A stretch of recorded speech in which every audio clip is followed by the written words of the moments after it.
Os irmãos tiveram acesso aí ao tema da nossa reflexão de hoje?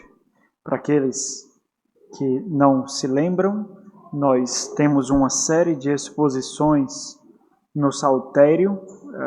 Dificilmente eu acabo pregando aqui às quartas-feiras, mas todas as vezes que eu ocupo aqui o púlpito à quarta-feira, nós refletimos sobre essa série, que tem por título Aprendendo com os Salmos. A ideia é perguntar àquele salmo em questão o que nós podemos aprender com ele. Obviamente, podemos aprender muitas coisas, mas é direcionado a uma resposta específica, talvez pontuando aí uma ênfase que ele quer nos ensinar.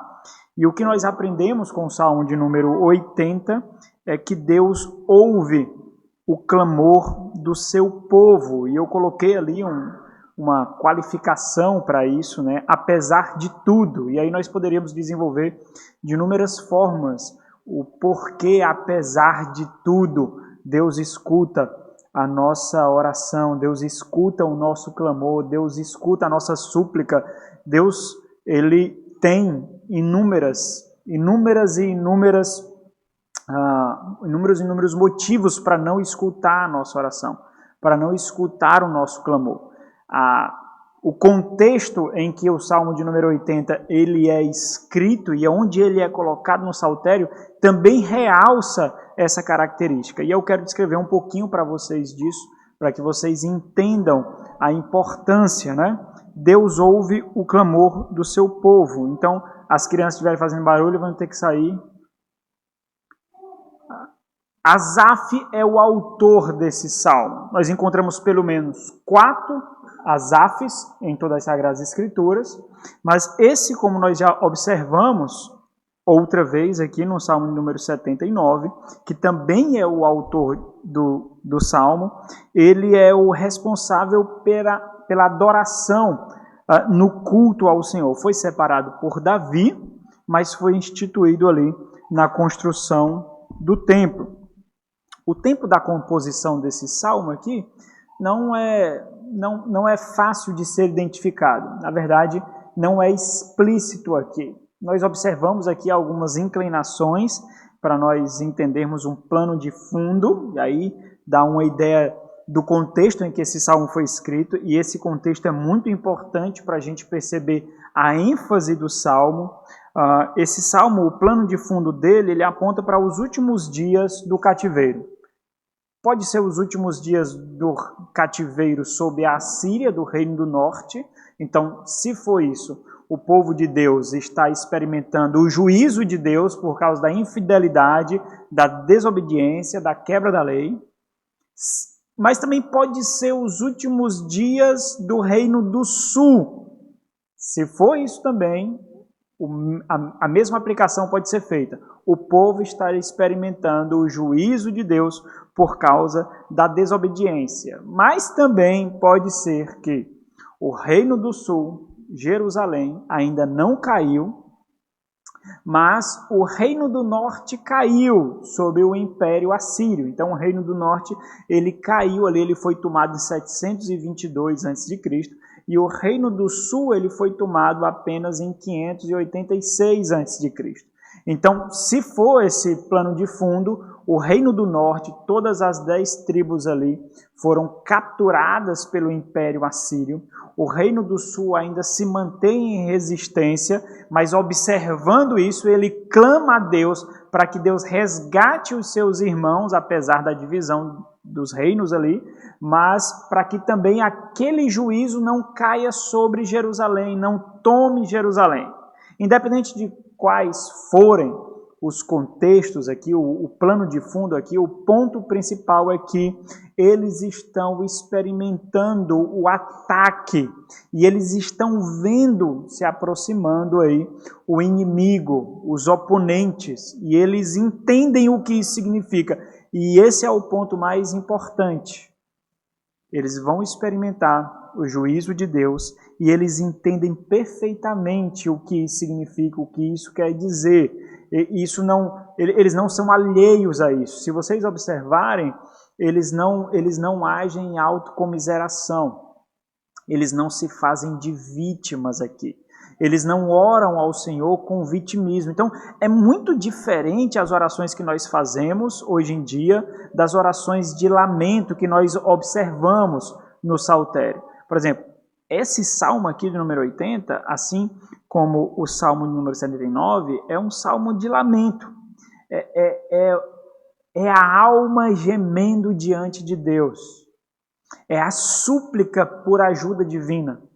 É quando aqui o Espírito chora diante de Deus, suplicando a intervenção do Senhor, porque entende que somente o Senhor pode intervir para a sua salvação, para o seu resgate, para a sua preservação ali.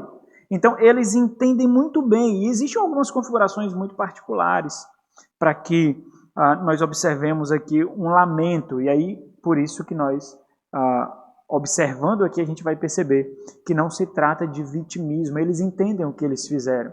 Eles entendem que isso que eles estão experimentando é resultado do que eles fizeram, mas ainda assim, por causa de um meio, de um acesso fornecido por Deus, eles podem com toda ousadia se achegar ao Senhor, pleiteando salvação, buscando salvação, sem que eles sejam arrogantes e sem que eles hajam com vitimismo, hajam com autocomiseração. E esse salmo de lamento é um salmo de lamento comunitário, é um lamento corporativo, ele foi tecido, ele foi composto para que na liturgia do culto todos pudessem clamar ao Senhor, recordando dos feitos do Senhor.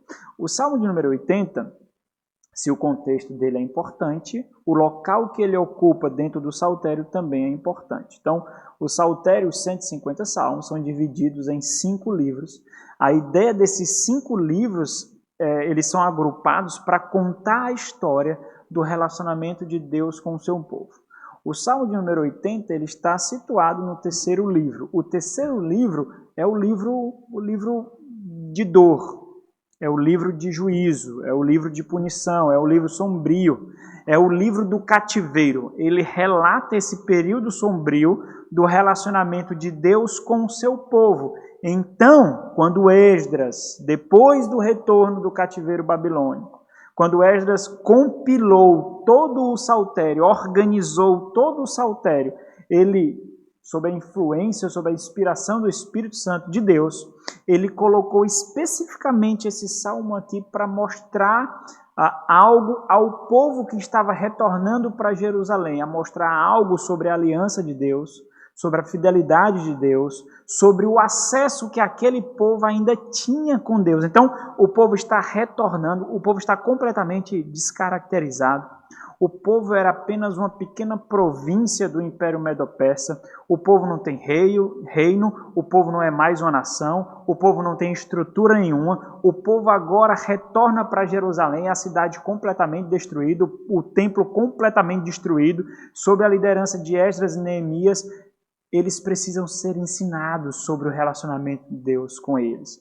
Deus ainda tem um relacionamento com eles. Então, quando o saltério é organizado, esse salmo, ele explica um pouquinho mais desse relacionamento, dessa aliança, desse acesso em ousadia.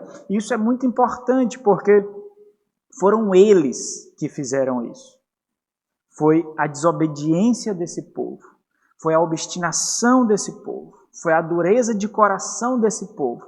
E esse povo, então, canta ao Senhor na liturgia de culto, recordando que ainda assim eles podem, com ousadia, buscar o Senhor em oração, sem que eles sejam arrogantes, sem que eles sejam prepotentes e sem que eles sejam colocados por eles mesmos como vítimas.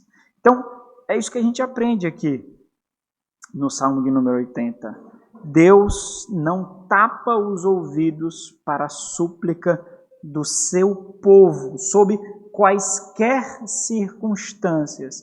Deus não tapa os ouvidos para as orações, as súplicas, o clamor do seu povo, apesar de tudo. Então, esse breve contexto que eu dei para vocês, ele já pode colocar uma nota de rodapé do que significa esse apesar de tudo, porque Deus poderia simplesmente não ouvir as orações. E Deus tinha todos os motivos para isso, mas Deus sempre ouve, Deus sempre escuta as orações do seu povo. Nós vamos refletir sobre 4 pontos aqui, que é muito facilmente dividido aí no Saltério. Então, por exemplo, as 4 repetições que nós vemos aí, elas marcam as divisões. Todas as vezes que o salmista ele clama, restaura-nos, restaura-nos, restaura-nos, resplandece, resplandece o teu rosto. Esses versículos, eles marcam as divisões. Então, do versículo 1 ao versículo 3, nós vamos ver a súplica pelo pastor. Do versículo 4 ao versículo 7, a situação de miséria que o povo estava experimentando. Do versículo 8 ao versículo 14, nós vamos ver a obra inacabada.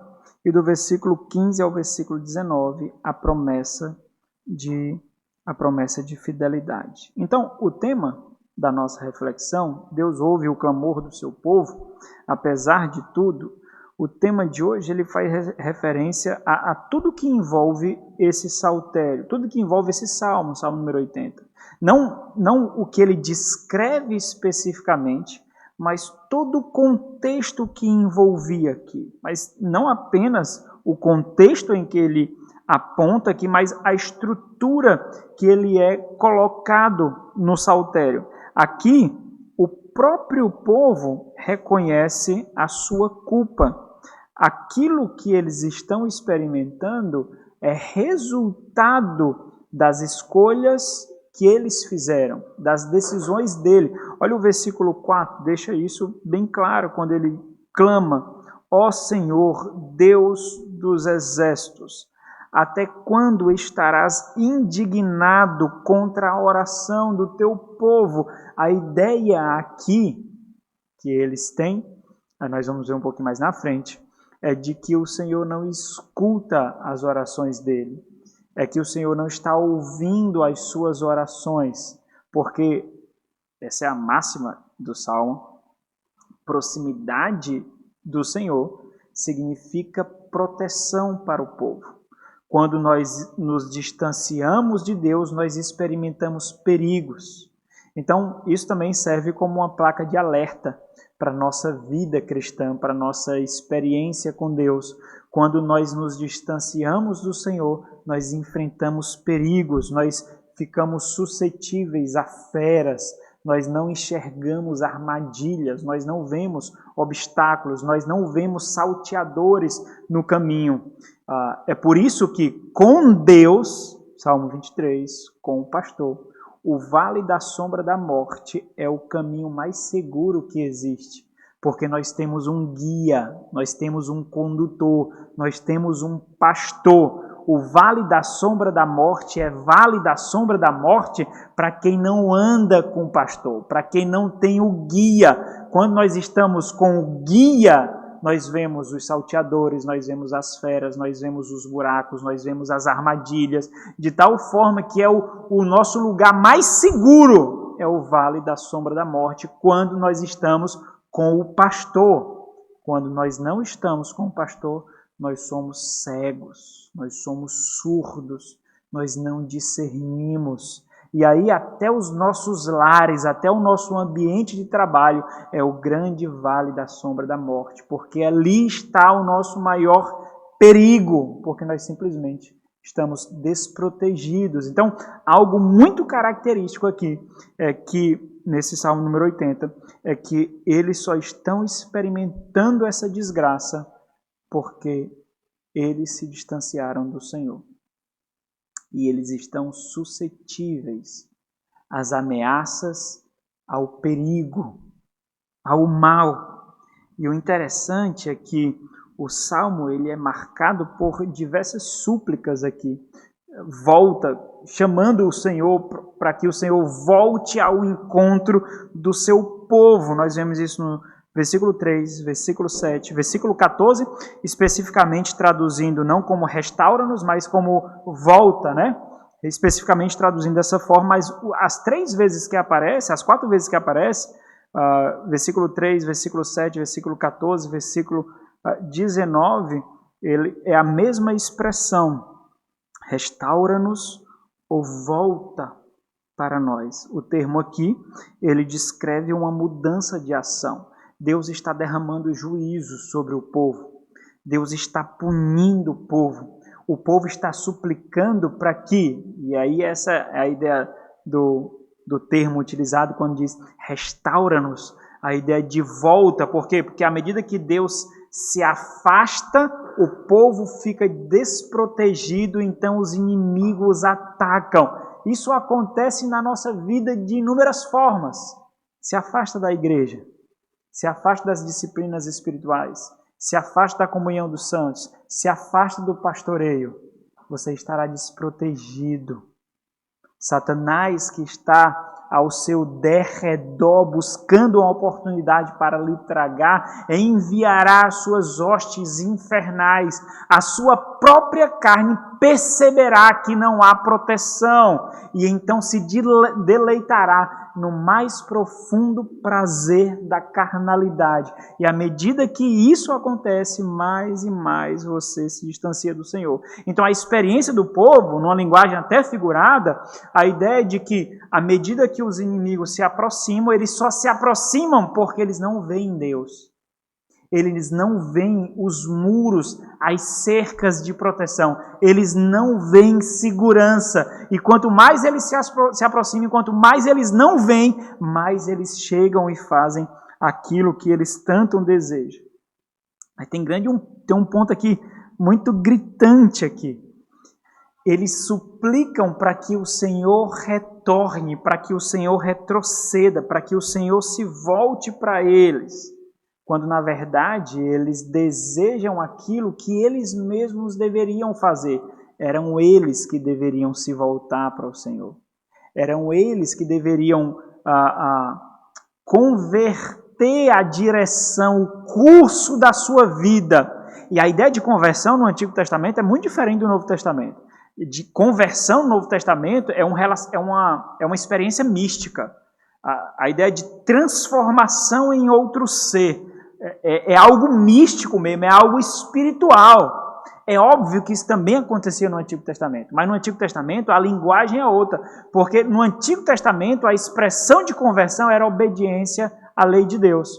Então, quando a pessoa se distanciava da obediência à lei de Deus, seja do calendário litúrgico, sejam das práticas religiosas, do culto, dos sacrifícios, da obediência à lei, quando as pessoas se afastavam disso, então elas precisavam converter o seu curso de vida e se voltar às práticas espirituais, às disciplinas espirituais ali do Antigo Testamento, que era observar todo o calendário, observar toda a dieta religiosa, observar a lei de Deus, porque essa era uma evidência de que eles estavam em aliança, em fidelidade e aliança com Deus. É óbvio que existem implicações mais profundas aqui, que são reveladas na Nova Aliança, que são reveladas no Novo Testamento, de tal forma que aquela obediência, aquelas práticas deveriam ser apenas expressões exteriores, expressões externas de uma mudança de coração, porque ali também havia essa conversão espiritual. Era justamente isso que a lei apontava, que a circuncisão apontava, que os sacrifícios apontavam. Eles eram cientes de que a morte de animais não era suficiente, por isso que haveria tanta repetição. É por isso que eles aguardavam o Messias que viria para oferecer então um sacrifício de uma vez por todas. Eles eram cientes disso. Mas a ideia de conversão aqui é para que Deus retroceda da decisão que ele tomou de punir o povo em juízo. Na verdade, eles suplicavam aquilo que eles próprios deveriam fazer. Não fizeram. Apesar de todas as súplicas, exortações e advertências dos profetas que Deus levantou. A gente já refletiu aqui várias vezes em Provérbios, várias vezes. O sábio de Provérbios entende que tem um ponto em que não há mais retorno. Porque o coração está completamente dilacerado para Deus. A fé está completamente desmantelada. Eu não sei qual é esse ponto. Você pode achar que sabe, mas você não sabe qual é esse ponto. Mas existe um ponto em que não há mais possibilidade de retorno, em que não há mais possibilidade de restauração. Simplesmente não há. O autor sagrado aos Hebreus, ele fala disso em Hebreus capítulo 6, de que aqueles que experimentaram as maravilhas, o agir extraordinário de Deus, se apostatarem, eles não retornarão mais. Existe um ponto em que não há mais retorno. Não porque Deus não é poderoso, não porque Deus não perdoa o pecado, mas é porque você não o desejará mais. Você não enxergará mais nenhum benefício com a fé. Você não enxergará mais nenhum benefício com a igreja. Você não enxergará mais nenhum benefício com os santos. Quando chega a esse ponto que chegou o povo aqui, o povo chegou a um ponto. Então, essa sentença de juízo aqui, que eles experimentarão, serve de advertência, assim como para vocês, para o povo que está retornando para Jerusalém. Olha, o povo aqui da nação do Reino do Norte, do Reino do Sul, chegou a um ponto tal do relacionamento de fé com Deus em que Deus escondeu o rosto. O rosto de Deus não mais resplandeceu sobre o povo. É o favor de Deus. O favor de Deus não estava mais sobre o povo. Nós estamos retornando. Nós ainda temos acesso à aliança. Nós ainda temos acesso ao Senhor. Mas nós não podemos pecar como esse povo pecou. Porque existe um ponto marcado por Deus em que não há mais retorno. Existe um momento em que a voz de Deus se cala para você. Simplesmente se cala para você. Existe um ponto em que o Espírito Santo não incomodará mais você. Existe um ponto aí.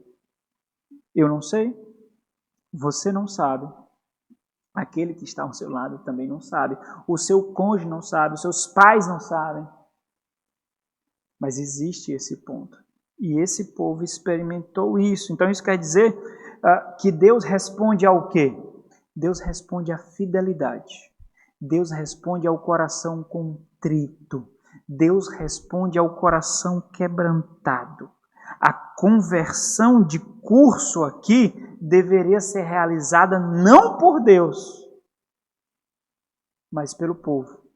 Era o povo que deveria convergir o curso da sua vida. Era o povo que deveria tomar novas decisões. Decisões que se voltem para Deus. Decisões que exaltam a Deus. Decisões que engrandeçam o nome de Deus. Mas ainda assim, a máxima permanece. Apesar de tudo, Deus ainda ouve o clamor do seu povo. E o gênero do salmo aqui, que eu fiz referência para vocês, um salmo de lamento, se nós lemos com atenção, prestando atenção às palavras que são escolhidas a dedo pelo Espírito Santo de Deus, nós podemos perceber os gemidos do salmista, os gritos, os clamores, as súplicas, o choro. Nós podemos perceber a alma agonizando aqui. E em maiores detalhes, essas características, elas são exibidas pela própria configuração gramatical em que o Espírito Santo inspirou para que essas palavras fossem escritas. Essas palavras, nessas configurações, foram escolhidas pelo salmista sob direção do Espírito Santo de Deus. Então, o salmo ele é construído, por exemplo, com inúmeros imperativos. O que fica extremamente esquisito se nós compreendermos, porque imperativos são ordens. Só que salmos são escritos para Deus, são orações para Deus. Então, como um salmista ordenará algo a Deus? São os imperativos divinos, porque uma ordem expressa uma profunda volição, um profundo desejo. Então, buscando uma forma de descrever o que isso significa, esses imperativos divinos tomam lugar nessa construção. Nessa configuração, o salmista realça o fato de que não há mais a quem recorrer. Não há mais a quem clamar. Por isso a urgência desses imperativos, como que gritando ao Senhor por salvação, como que gritando ao Senhor pela única ajuda. Porque cá entre nós, se você conhecer só um pouquinho da história, dos momentos finais do povo de Deus, você lembrará que eles pleitearam ajuda de todas as formas, fazendo alianças pagãs. O reino do norte, por exemplo, tentou fazer aliança com a própria Síria para ir contra o próprio reino do sul. O reino do norte, por exemplo, buscou a ajuda do Egito para não cair sob o império assírio. Eles confiaram nos seus próprios reis, apesar do rei soberano, criador e sustentador de todas as coisas. Eles buscaram, mas a mão pesou. E agora eles entenderam. E eles olham para o Senhor como a única ajuda capaz de removê-los dessa situação. É como se o salmo ele fosse escrito em gritos de urgência. Gritos de urgência. Daí então nós vemos porque os salmos geralmente eles começam, salmos de lamento geralmente eles começam com essa súplica. Ele é feito todo em petições, mas ele inicia com essa súplica, aquele que pode resolver a sua situação. Versículo 1 a 3, a súplica pelo pastor. Quando os autores eles identificam Deus, seja por um nome, seja por alguma característica que realce o atributo de Deus, eles estão fazendo referência justamente àquilo que eles precisam. É por isso que Deus aqui é chamado do Senhor dos Exércitos, por exemplo. Eles estão sendo atacados, eles precisam de quem? O Senhor dos Exércitos. É por isso que eles estão sendo rodeados por lobos, por feras. Eles precisam de quem? Como ovelhas errantes, estultas e tolas, eles precisam de um pastor. Isso é muito importante, porque aqui nos despe de qualquer senso de arrogância que nós tivermos. Então, versículo 1 ao 3, a súplica pelo pastor. E o salmo inicia destacando a quem é direcionada essa petição. Quem é aquele que pode nos socorrer apesar de nós? Olha, isso é muito belo, irmãos. Isso é muito belo, porque quando nós tentamos defender a nossa causa para alguém, nós sempre contamos a nossa história tirando o lado podre do nosso lado. É ou não é? Sempre. Sempre nós queremos suavizar a nossa causa, sempre nós queremos botar maior culpa nos outros. Os meus filhos fazem isso direto lá em casa. Direto, mas é direto. Quando é que está sendo colocado na parede, ele coloca o lado dele mais asséptico e o outro mais podre, mais sujo. Sempre é assim. É daí que veio aquele dito de que toda história tem dois lados. Toda história tem duas versões. E aí um tenta limpar o seu lado, o outro tenta limpar o outro lado e você tem que ficar no meio dos dois para discernir qual é o lado mais sujo da questão. Com Deus não precisa ser assim. Deus conhece todos os nossos podres e ainda estende a mão a nós. Deus conhece todas as nossas mazelas e nos ama. Deus conhece todas as nossas falhas. Deus se achega diante do nosso odor e derrama perfume em nós. Nos versículos 1 ao 3, nós vemos justamente isso sendo descrito. Nos versos 1 ao 3, nós observamos essas descrições feitas do Salvador. No verso 1, nós vemos três características de Deus aqui. O pastor, o condutor e o entronizado. Versículo 1. Deus é realçado aqui como pastor, como guia e o entronizado como rei, como soberano, como poderoso aqui. Pastor, conduzes e entronizado. Então, quando ele clama, dá ouvidos, ó pastor de Israel, e ao descrever o Senhor como pastor aqui, surge todo aquele imaginário daquele que cuida de ovelhas, ovelhas que não podem se proteger, ovelhas que não conseguem encontrar o seu próprio alimento, ovelhas que não conseguem encontrar o seu próprio sustento, ovelhas, animais sem presas e garras, animais que carecem de cuidado e proteção, cuidado intenso e constante aqui. Dá ouvidos, ó pastor de Israel. Tu que conduzes, tu que guias, por quê? Porque agora eles estão no mar da escuridão. Agora eles estão sem direção. Tu que conduzes a José como um rebanho, tu que estás entronizado, tu que é acima desses inimigos, acima dos querubins. Mostra o teu esplendor, mostra o teu brilho. É uma forma de suplicar pelo favor do Senhor.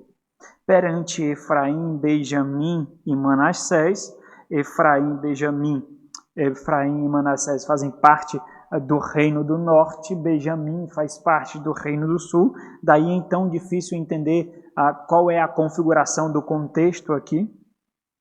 Perante Efraim, Benjamim e Manassés. Desperta. Olha aqui a ousadia. Eles estão clamando para que o Senhor acorde. É como se o Senhor estivesse dormindo, vendo o seu povo passando dificuldade, vendo o seu povo passando por aflição. Existem orações nos saltérios que nós não temos ousadia e coragem de orar. Nós simplesmente não temos. Mas é porque também falta muita configuração para isso. O Senhor é aquele que sonda corações. Nós podemos tecer orações muito egoístas para o Senhor. Nós podemos fazer de Deus o nosso gênio da lâmpada mágica. Você realmente pode chorar suplicando por Senhor ajuda, mas você não ama, você não quer ser fiel a Ele, você só quer que Ele resolva os seus problemas. Algo muito diferente do que nós vemos nas orações sagradas, nas orações inspiradas. O povo, ele realmente atesta que compreendeu a lição. Eles realmente entenderam. É a fidelidade com o Senhor. Aquilo pode durar menos de uma geração, como também acontece conosco. Quantas vezes nós fizemos pacto com o Senhor, nós fizemos voto com o Senhor, nós fizemos promessa com o Senhor, e tão rápido que nós fazemos, nós caímos. Nós caímos. O problema é quando nós vemos a história que já passou, nós julgamos.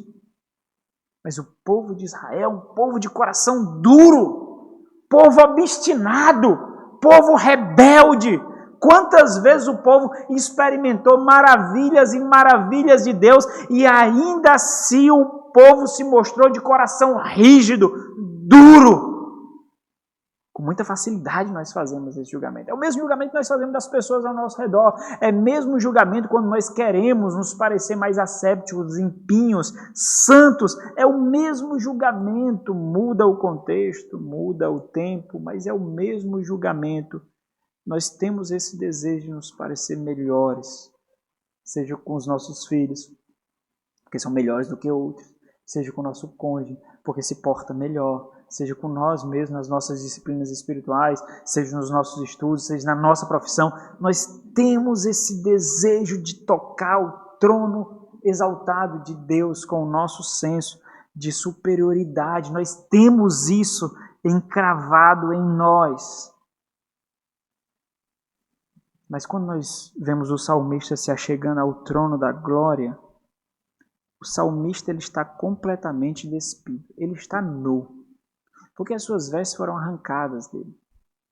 Todas as suas arrogâncias, prepotências, exaltações foram arrancadas dele. E ele sabe que quando ele proferir essas palavras, Deus sondará o seu coração. Ele entende isso muito bem. Por isso a ousadia, a ideia de que aquele que não dormita, a sentinela que sempre permanece atenta, Se estiver de pé, ninguém ataca a cidade. Se a cidade está sendo atacada, é porque a sentinela escolheu não mais vigiar. Por isso a ousadia que acorda, né, quando ele diz, desperta, o teu poder vem nos salvar. Então o primeiro refrão aí no versículo 3. Restaura-nos, que quer dizer retorna, quer dizer volta, a ideia de que retorne a proteção de Deus sobre eles. Restaura-nos, ó Deus, faze resplandecer o teu rosto, a súplica por alívio, por favor divino, e então, quando isso acontecer, nós seremos salvos. João Calvino, comentando aqui esse versículo, ele diz que essa expressão significa, essa oração de súplica, significa um clamor para que eles sejam restaurados à primeira condição deles. Qual é a primeira condição? Ovelhas do seu pasto, ovelhas do seu rebanho, do qual nós nunca deveríamos ter saído. Isso daqui é muito, mas é muito importante para a nossa reflexão. Sabe por quê? Porque se um dia você se desviar dos caminhos do Senhor, de tal forma que você esteja no mais profundo lamaçal, essa reflexão não vai ser suficiente para você. Não vai ser. Porque o seu coração e sua mente já estão completamente inacessíveis. Você não terá sequer o discernimento de retroceder a sua história e fazer a simples reflexão: se eu não tivesse tomado aquela decisão, como eu estaria hoje? Se você não estivesse nessa igreja, se você não fosse membro dessa igreja, como você estaria hoje? Se você não tivesse esses irmãos, se você não tivesse o seu pastor, como você estaria hoje? Como você estaria hoje? Como estaria a sua vida? Quais seriam as consequências do rumo da sua vida? Nós temos inúmeras ilustrações para nós, inúmeras. Nós lemos as Sagradas Escrituras, nós observamos a história da igreja, nós temos inúmeras ilustrações. Você, sem sombra de dúvidas, tem muitas ilustrações. Você conhece pessoas que abandonou a igreja, com inúmeros argumentos: só pastor, só existe pastor ladrão, a igreja só quer o dinheiro, na igreja nós só vemos julgamento, nós já vemos condenação, nós já vemos pessoas querendo ser santas e tal e tal. Você tem inúmeros. Não importa, não importa, não importa. Mas você conhece pessoas que se desviaram da igreja, da fé, do caminho do Senhor. Você conhece. Por que com você vai ser diferente? Por quê? Essa é uma reflexão extremamente sóbria. Nós nos julgamos mais inteligentes, nós nos julgamos melhores, nós nos julgamos melhores discernidores, nós nos julgamos mais sábios. É isso que serve como combustível para nós nos desviarmos mesmo. Só quando nós estivermos lá no mar da lama, com a família desfacelada, com a ética completamente destruída, usados pelo mundo, mulheres como meros objetos de desejo sexual. Quando isso acontecer, as marcas que a vida colocou sobre você não poderão ser mais retiradas. Os fantasmas que você construiu com as suas decisões ficarão lá. Você ainda experimentará noites escuras da alma aterradoras. Então, toda essa história ela serve para nós uma mais profunda advertência. Olha, o que eu estou falando para vocês aqui é aquilo que, sei lá, 510 a.C.,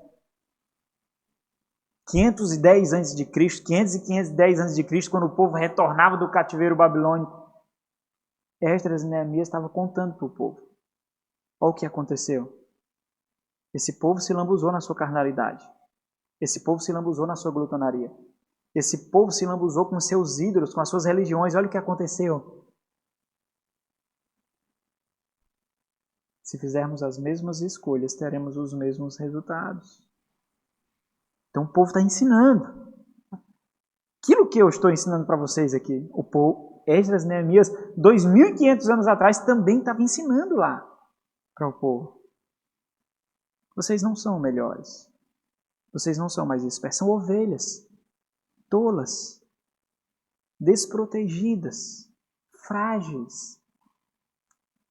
São ovelhas. Qual é a graça? Qual é a graça? Existe um pastor de ovelhas. Essa é a graça. Existe um pastor de ovelhas que olha para esse mundão e pega as ovelhas para o seu aprisco. Existe um pastor.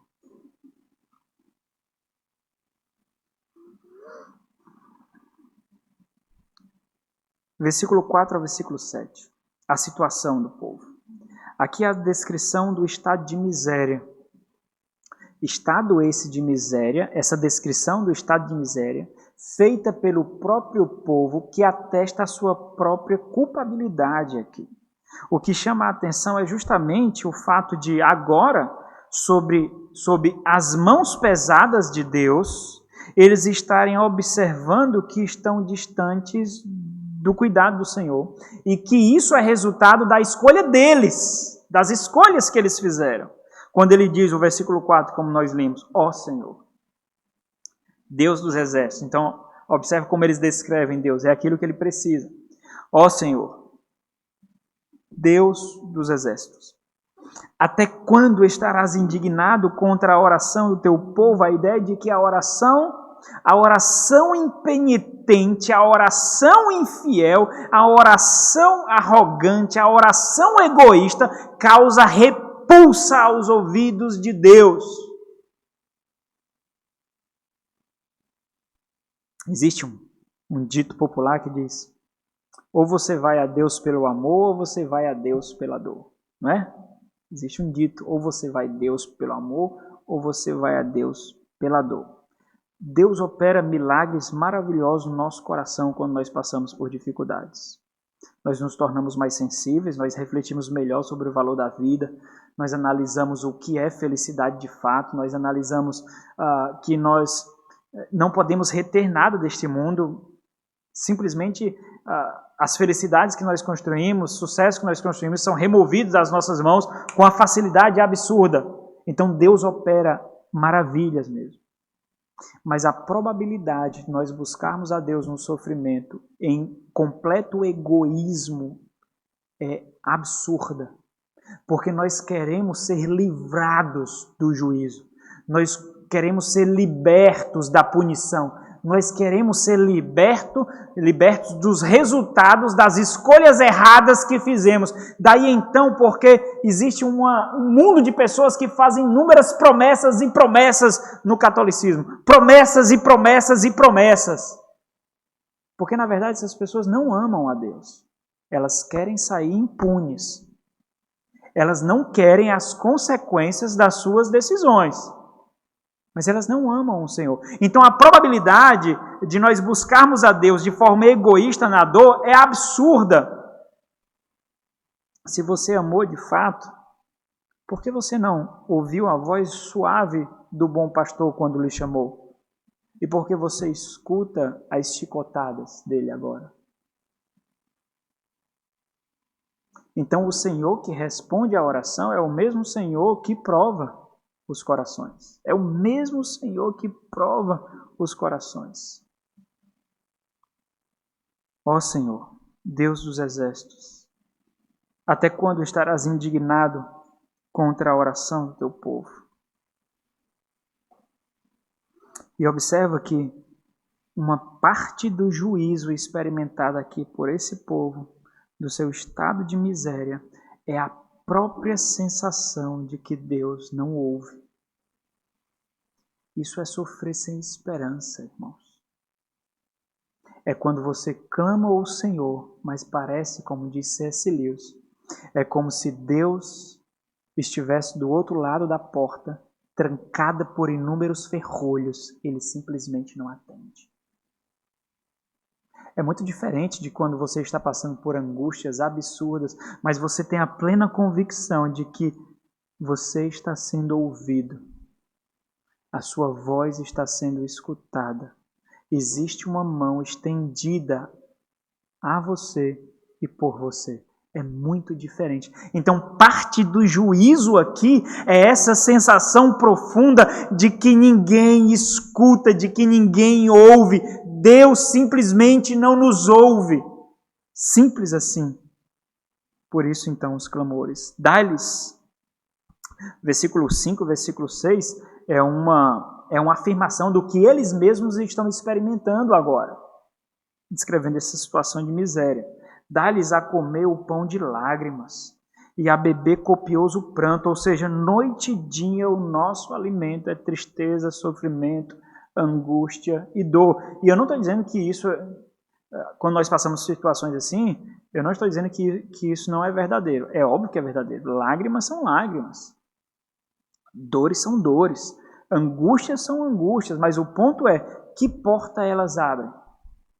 Que portas elas abrem? Elas abrem portas que lhe levarão realmente para Deus, ou elas abrirão portas que levam só mais para o fundo do seu coração egoísta e amador deste mundo? Que portas elas abrem? Existe um corredor gigantesco aí. Só uma porta leva ao Senhor. Somente uma leva ao Senhor. Existem inúmeras possibilidades aí para lhe distanciar do Senhor, mas só uma leva ao Senhor. Dar-lhes a comer pão de lágrimas, a beber copioso pranto, constitui-nos em contendas para os nossos vizinhos, e os nossos inimigos zombam de nós a valer. Então, aquele povo cujo exército derrotava nações, destronava reis, se apossava de terras, agora é motivo de zombaria e escárnios para os impérios vizinhos. As ovelhas do teu pasto agora são escárnios para os ímpios. Aí mais uma vez o refrão no versículo 7, restaura-nos, ó Deus dos exércitos. Aqui já observamos uma diferença do versículo 3, quando é descrito aqui quem é o Senhor, o Deus dos exércitos. Faze resplandecer o teu rosto e seremos salvos. E aí agora um clamor do povo para Deus, usando uma linguagem muito limitada para nós, é lembrar o Senhor que eles são obra inacabada. Continua, Senhor, porque ainda não sou aquilo que eu deveria ser, mas eu anseio ser aquilo que tu dizes que eu serei. Olha como isso é maravilhoso para nós. Nós temos a revelação que esse povo não tinha. Nós temos o Cristo revelado que esse povo não tinha. Nós sabemos que nós seremos iguais a Ele. Nós sabemos que nós tomaremos um corpo que não enfrentará corrupção jamais. Nós sabemos que com Cristo Jesus é como se nós estivéssemos diante de Deus. Apesar de nós não sermos santos para isso, mas pela santidade, dignidade e ousadia dele. Então aqui o imaginário ele muda então para uma área mais agrícola aqui. Agora não mais ovelhas, mas a videira, a vinha. Versículo 8. Trouxeste, então eles contam um pouquinho dessa história. E mostra que ainda falta continuar. Trouxeste uma videira do Egito, lembra do Êxodo? Expulsaste as nações e a plantaste. Foi assim que eles tomaram posse da terra prometida. Dispuseste-lhe o terreno. Ela deitou profundas raízes e encheu a terra. Com a sombra dela os montes se cobriram. E com os seus sarmentos, com os seus galhos, os cedros de Deus. Estendeu ela a sua ramagem até o mar. Ele está mostrando, eles reconhecem o que o Senhor Deus fez com esse povo. É isso que eles estão demonstrando. Nós sabemos, ó Deus, que todo esse esplendor foi tu que fizeste. Eles estão reconhecendo os feitos de Deus, feitos esses que outrora eles não reconheceram. Nós podemos muito bem atribuir as nossas acessões, sei lá, acadêmicas, financeiras, profissionais, até a nossa edificação, o nosso crescimento familiar, a nossa moral, a nossa ética, o nosso comportamento. Nós podemos atribuir isso tudo a nós mesmos. Fomos nós que conquistamos. Fomos nós que fizemos. Foi o nosso discernimento, foi o nosso tato, foi a nossa inteligência, foi o nosso estudo, foi o nosso esforço. Nós podemos fazer isso. Mas é quando as lágrimas banham os nossos olhos que nós vemos com maior clareza, e é isso que acontece aqui. Eles estão reconhecendo que tudo aquilo que eles experimentaram não foi por causa da valentia dos seus reis, não foi por causa da sabedoria dos seus reis, não foi por causa do poder do seu exército, foi por causa de Deus. Foi Deus que fez isso. Estendeu, versículo 11, estendeu ele a sua ramagem até o mar e os seus rebentos até o rio. E aí, diante de toda essa descrição do que Deus fez, tudo que o Senhor os fez e como Deus preservou, então nós vemos uma súplica. Só que essa súplica aqui é muito ousada, porque é uma súplica em forma de questionamento. Então, não apenas eles gritam a Deus, e não apenas eles clamam para que Deus se acorde o seu poder, como eles questionam Deus. Versículo 12 diz assim: por que lhe derribaste as cercas? A vinha, existia uma cerca de proteção da vinha, e o Senhor simplesmente derribou a cerca. Isso é conhecido na teologia como graça comum. Por que os ímpios não se aprofundam na sua mais profunda perversidade? Porque muitos homens abusam de mulheres na sua mente e não executam. Porque muitos adultérios acontecem na sua mente e não executam. Porque muitos assassinatos acontecem em nossas mentes e nós não executamos. Porque Deus coloca uma barreira para nos proteger de todas as nossas inclinações perversas. Deus nos protege de nós mesmos. Isso é chamado de graça comum. Essa graça está sobre ímpios e justos, sobre crentes e descrentes. Nem todos vão na maior amargura e podridão dos seus corações, executando factualmente. Nem todos. Deus remove as barreiras de alguns. E esses caem no mais profundo lamaçal dos seus corações. Aqui, no caso, quando eles estavam experimentando as orgias, as prostitutas e os prostitutos cultuais, a devassidão da sua carnalidade, antes do agente de Deus, que era o Império Assírio, vir consumar o juízo de Deus, quando eles estavam experimentando isso, eles já estavam experimentando Deus removendo os limites, Deus removendo as cercas. E aí, o que é que eles achavam? Eles achavam que eles estavam se deleitando nos seus prazeres. Eles achavam que estavam sendo felizes. Mas quanto mais eles experimentavam os prazeres carnais e o distanciamento de Deus, mais eles ficavam desprotegidos. O que foi que Deus fez? Deus mostrou para as nações que Deus não mais os protegia. E aí eles foram atacados. E é por isso que eles questionam a Deus. Por que lhe derribastes as cercas? De sorte que a vidima, então a colheita é realizada por todos que passam no caminho. Todos que passam no caminho podem simplesmente colher, porque o Senhor permite que todos saqueiem a vinha do Senhor. Por que eles podem falar isso? E aí o javali da selva a devasta, e nela se repastam os animais que pululam o campo. Por que eles podem falar isso? Porque com tanta ousadia eles podem se achegar ao Senhor questionando a Deus. E aí existe um aspecto muito interessante nessa súplica aqui. Conforme a gente viu, eles atestam a culpa dele, eles sabem que eles são culpados, é o versículo 4. Mas esse questionamento, ele parece apontar para a responsabilidade não deles. Esse questionamento parece apontar para a responsabilidade divina, para a responsabilidade de Deus. Então entenda, a dor, o sofrimento, a angústia do povo são verdadeiros, isso é óbvio. E nós devemos ter muito cuidado antes de rebaixar, por exemplo, até mesmo aquelas pessoas que colhem das escolhas erradas que fazem. É óbvio que eles estão passando por angústias mesmo, eles estão passando por sofrimento mesmo.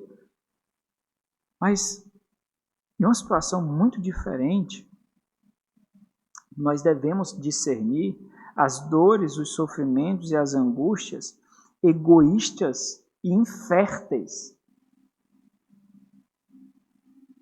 O ponto aqui é que, no certo sentido, eles estão realçando o fato de que a perseverança, a preservação e salvação deles não depende deles.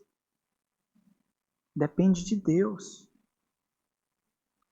Tu nos chamastes para uma aliança contigo, Senhor. É isso que eles estão pleiteando agora. Tu colocastes o teu nome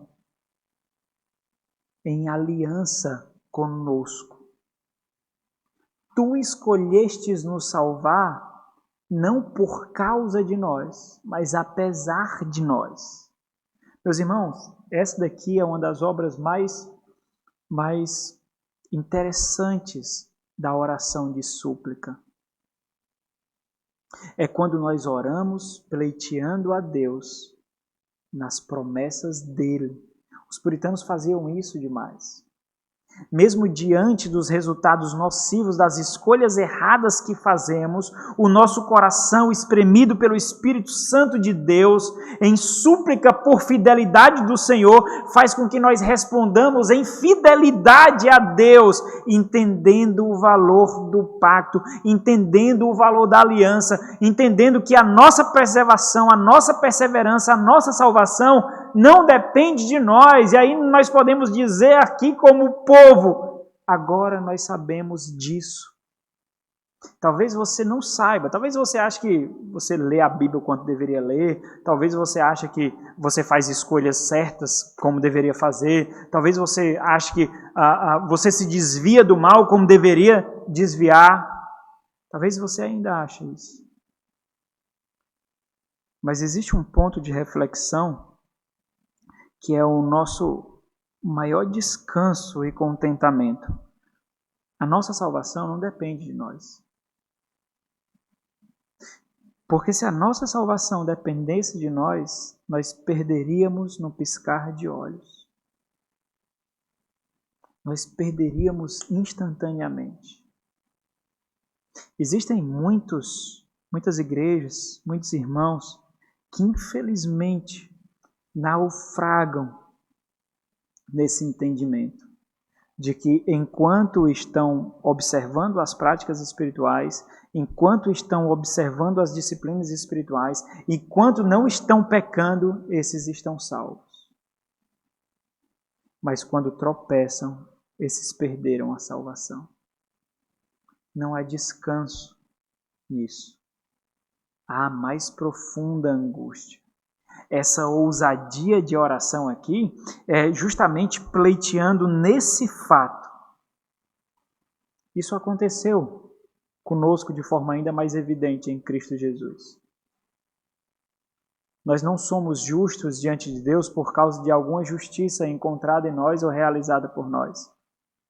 Deus não olha para nós e vê santidade, vê bondade suficiente e então escolhe nos salvar. Ele faz isso apesar de nós, Ele faz isso por causa de Cristo Jesus. E esse é o consolo nos nossos pecados. Nós continuamos pecando. Nós lutamos arduamente contra o pecado. Nós lutamos intensamente contra o pecado. E aquele que tanto amamos, muitas vezes nós difamamos, nós cuspimos nele. e chorando em prantos, nós podemos ainda descansar no fato de que continuamos seguros na salvação conquistada por Cristo Jesus. Esse é o descanso dos santos e essa é a bandeira levantada aqui. É por isso que eles, com toda ousadia, buscam ao Senhor e clamam para que o Senhor volte para ele em misericórdia e graça, e não como juízo. Porque tu prometestes ao teu povo. Lembra do Salmo 1. É isso que eles estão buscando agora. Não mais se assentar na roda de escarnecedores. É isso que eles estão buscando agora, o prazer na lei do Senhor. É isso que eles estão fazendo. E aí o versículo 14, de uma forma diferente, tem um refrão. Ó Deus dos exércitos, volta-te. Nós te rogamos. É a mesma expressão, volta-te e restaura-nos. Olha do céu, soberano como tu és, e vê. Tu, a quem ninguém pode esconder. E visita esta vinha. De quem é esta vinha? Imagine você pecando contra o Senhor, sendo desprezado pelos seus, sendo rejeitado pelos seus, sendo julgado pelos seus. E lá no mais profundo buraco que você mesmo cavou, ainda existe uma corda na qual você se agarra. E você pode clamar ao Senhor. Vem, Deus. Vê, Deus. Visita-me, porque eu sou teu. Visita-me, porque eu sou teu. E então, versículo 15 a 19, a promessa de fidelidade. Aqui o clamor, em forma de questionamento, lá no versículo 12, e fica ainda mais evidente, né? Quando ele diz, protege o que a tua mão direita plantou. Quem fez a aliança? Quem entrou no pacto? Quem escolheu o povo? A quem plantou? Foi a tua mão direita que plantou. O sarmento, aqui, ou os galhos que florescem, ou os filhos que crescem, né? Versículo 16, está queimada. Olha para a vinha que tu plantaste. Foi devastada. Foi destruída, está queimada, está decepada, a tua vinha está derribada. Pereçam os nossos inimigos pela repreensão do teu rosto. Seja a tua mão, o teu poder, aqui a ideia, sobre o povo da tua destra, sobre o filho do homem que fortaleceste para ti. E aqui mais uma vez, muito provavelmente, o filho do homem aqui faz referência a Davi. Então eles estão pleiteando pela aliança davídica em que o Senhor prometeu um reino. Então a promessa de fidelidade no versículo 18. E assim, não nos apartaremos de ti, como nós nos apartamos antes e como retrocedendo para Jerusalém, nós entendemos a lição. Vivifica-nos e invocaremos o teu nome. E mais uma vez, o Salmo, ele termina com esse refrão de súplica ao Senhor. Restaura-nos, ó Senhor, Deus dos exércitos. Faz resplandecer o teu rosto e seremos salvos. Então, para a gente finalizar, irmãos, aqui uma verdade extremamente reluzente, eu já ressaltei para vocês, que eu já descrevi para vocês, é o fato de que distanciar-se de Deus significa aproximar-se da desgraça, da destruição, da tragédia. Significa ficar completamente desprotegido. É como se nós levantássemos uma placa, está livre para todas as mazelas desse mundo, para todas as hostes infernais. Todas. Lembra do que Pedro fala? Satanás está ao nosso derredor, só esperando, só observando uma oportunidade. Então, lembre que aqui é um lamento comunitário, é um salmo corporativo. deveria ser cantado por toda a nação, lembrando dessa realização congregacional, dessa realização do povo. E a nação clama, aqui é o povo que suplica. Então, quando a apostasia ela ganha espaço, quando a maldade ela ganha espaço, não é somente um que sofre, todos sofrem. Lembra que aqui nesse meio, daqueles que foram para o cativeiro, também existia fiéis ao Senhor.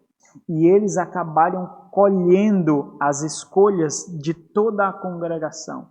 Eles acabaram sofrendo os efeitos da infidelidade de toda a congregação. Aqui o povo perece, o povo como um todo.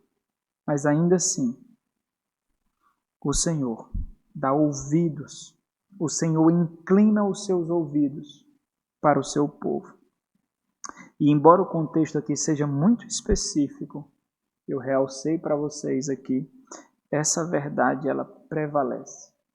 O Senhor não tapa os ouvidos para o clamor, para a súplica do seu povo. Deus sempre ouve o clamor do seu povo. Ao mesmo tempo que outra verdade reluzente permanece. Distanciar-se de Deus significa se aproximar da tragédia. Que o Senhor nos ajude. Nosso Senhor e Deus, Pai cheio de graça e misericórdia, a Ti nós clamamos, ó Deus. Ajuda-nos, ó Pai, a perceber para onde as nossas escolhas nos levarão. Se para o Teu aprisco ou para as loucuras do nosso próprio coração, Deus. Dá-nos discernimento, ó Pai. Dá-nos ouvidos para ouvir a Tua voz. Tapa os nossos ouvidos, cega os nossos olhos para tudo aquilo que nos distancia do Senhor, meu Deus. Perdoa-nos das escolhas erradas e livra-nos dos resultados devastadores de escolhas já feitas.